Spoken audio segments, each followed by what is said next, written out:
Gusto mo bang maibsan ang namumuong sakit sa iyong mga kasukasuan at buto na tila lumalala taon-taon? Anuman ang magkasanib na kakulangan sa ginhawa na iyong nararanasan, ang paghahanap ng mga natural na solusyon para sa pagpapalakas ng mga buto at pagtataguyod ng magkasanib na kalusugan ay mahalaga. Nasasabik akong ibahagi sa iyo ang isang simple ngunit mabisang lunas na maaaring magpabata ng iyong mga buto, magpapagaan ng pananakit ng kasukasuan, at mapalakas ang iyong pangkalahatang kalusugan sa loob ng 7 araw. Narito ang isang natural na paggamot para sa mga buto, joints, at cartilage regeneration, na ginawa gamit ang mga kapaki-pakinabang at madaling ma-access na sangkap. Tumatagal lamang ng ilang minuto ng paghahanda tuwing umaga upang maranasan ang malalim na ginhawa at panibagong sigla. Sesame seeds, mataas sa calcium. Ang sesame seed ay maaaring mag-ambag sa kalusugan ng buto sa pamamagitan ng pagbibigay ng mahahalagang mineral na kailangan para sa density at lakas ng buto.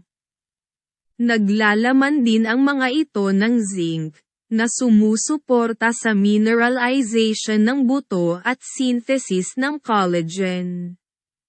Mga buto ng kalabasa, puno ng magnesium.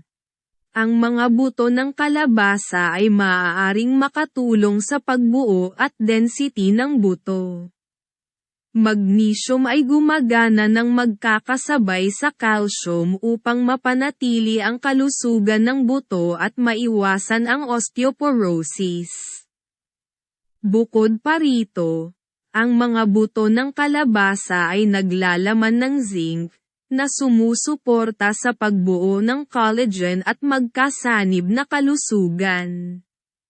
Beef gelatin. Ang gelatin ay naglalaman ng collagen, isang protina na matatagpuan sa connective tissues, kabilang ang mga buto, joints, at cartilage. Ang pagkonsumo ng mga pagkaing mayaman sa collagen tulad ng beef gelatin ay maaaring makatulong na suportahan ang magkasanib na kalusugan sa pamamagitan ng pagbibigay ng mga blok ng gusali para sa pagbabagong buhay at pagkumpuni ng cartilage. Mga passes. Ang mga passes ay naglalaman ng boron, isang mineral na gumaganap ng papel sa metabolit ng calcium.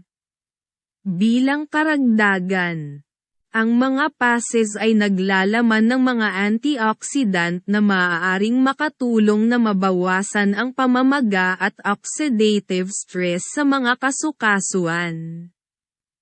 Honey.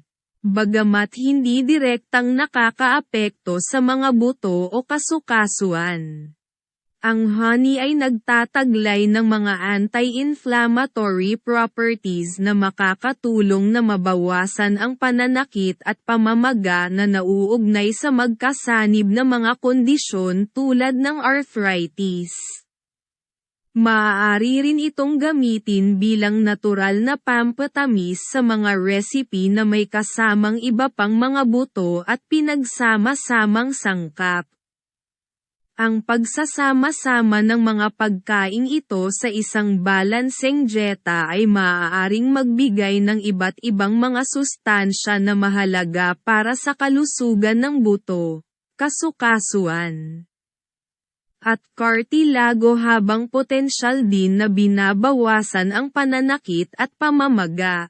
Gayunpaman, mahalagang tandaan na ang mga pagkaing ito ay dapat na bahagi ng isang holistic na diskarte sa kalusugan ng buto at magkasanib na bahagi, na kinabibilangan ng regular na ehersisyo, sapat na hydration, at pagkonsulta sa isang propesyonal sa pangangalagang pangkalusugan para sa personalized na payo. Samahan kami sa paglalakbay na ito tungo sa mas mabuting kalusugan. Upang makatanggap ng higit pa sa ganitong uri ng mga video sa kalusugan at kagandahan, mangyaring pindutin ang pindutan ng pag-subscribe sa ibaba ng video. Maaari mo ring pindutin ang like video. Ibahagi ang video na ito sa iyong social media, mag-iwan ng komento sa ibaba. Mga ingredients: 60 gramo o 6½ tablespoons ng flaxseed.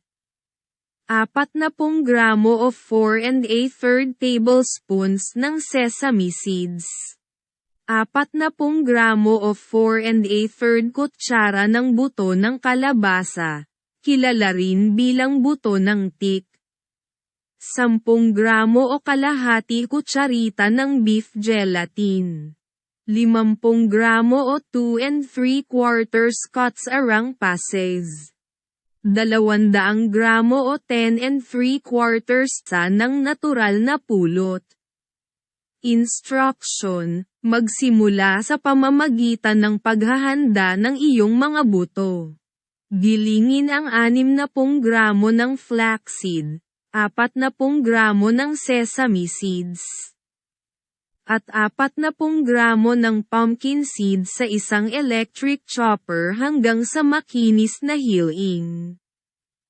Ipinagmamalaki ng kombinasyong ito ng mga buto ang makapangyarihang anti-inflammatory properties at mayaman sa mahahalagang nutrients na mahalaga para sa kalusugan ng buto at joint.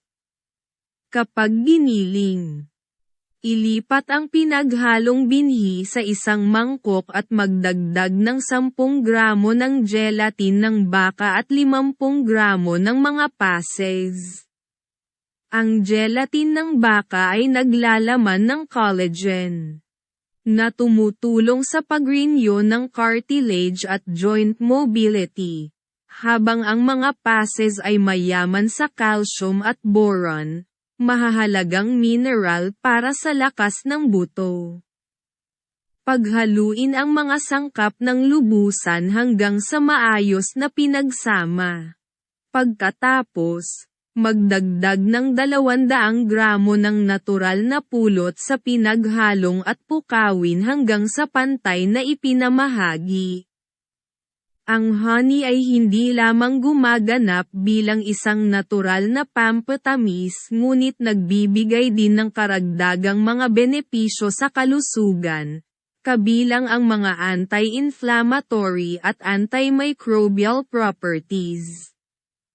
Ilipat ang inihandang lunas sa isang maliit na garapon ng salamin na may takip, at iimbak ito sa refrigerator.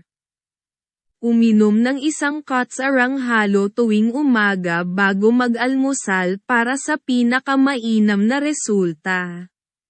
Sa loob lamang ng 7 araw, mapapansin mo ang makabuluhang pagbawas sa pananakit at paninigas ng kasukasuan, salamat sa makapangyarihang kombinasyon ng mga sangkap sa lunas na ito.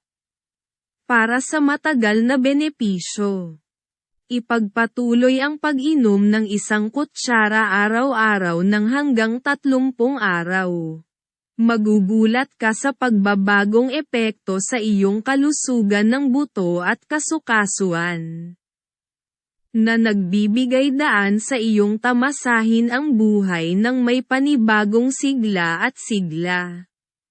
Sa pamamagitan ng pagsasama ng natural na lunas na ito sa iyong pang-araw-araw na gawain, maaari kang gumawa ng mga proactive na hakbang tungo sa pagpapatibay ng iyong mga buto, pagpapagaan ng magkasanib na kakulangan sa ginhawa, at pagtataguyod ng pangkalahatang kagalingan. Magpaalam sa mga limitasyong ipinataw ng pananakit ng buto at kasukasuan, at kumusta sa isang mas malusog, mas masaya ka. Samahan kami sa paglalakbay na ito tungo sa mas mabuting kalusugan. Upang makatanggap ng higit pa sa ganitong uri ng mga video sa kalusugan at kagandahan, mangyaring pindutin ang pindutan ng pag-subscribe sa ibaba ng video. Maaari mo ring pindutin ang like video.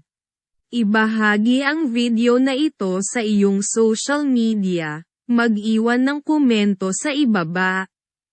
Salamat! Narito ang mabuting kalusugan at sigla.